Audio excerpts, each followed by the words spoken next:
Hello, and welcome to recording 4 of the 5 essential keys to ending emotional eating.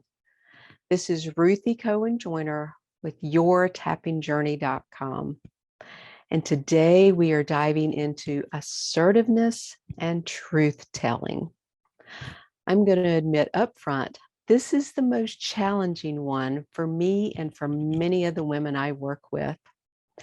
As stated in our first recording, Anita Johnson, the author of the fabulous book, Eating in the Light of the Moon, says that finding your voice and speaking up for yourself is the one thing that is crucial, absolutely crucial, in healing all types of disordered eating. She says, and I quote, "At its core, disordered eating is often about communication to ourselves or to others.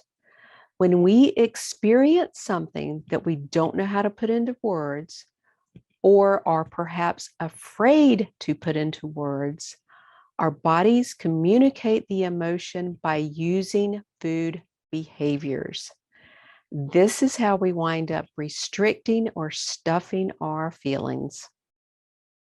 Oh boy, this is a huge one, people.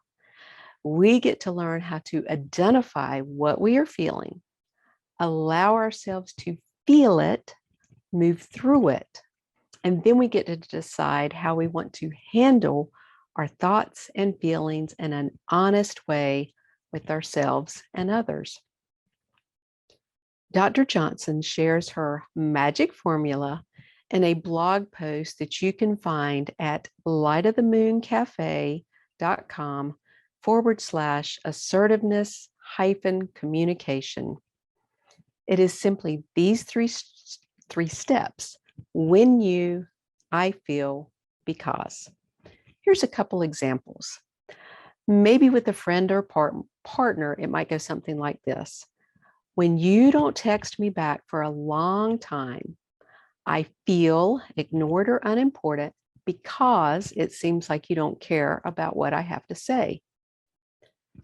Or maybe in a conversation with your mom, it might go something like, when you talk about my weight, I feel judged because it feels like you care more about my weight than my feelings.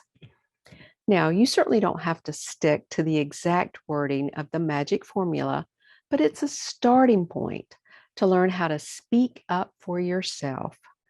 And speaking up for yourself starts with figuring out how you feel and what you want. And this may be challenging for those of us who have been shut down or stuffing our feelings down for so long. Be patient with yourself on this one. Standing up for yourself starts with standing up to the inner critic in your head.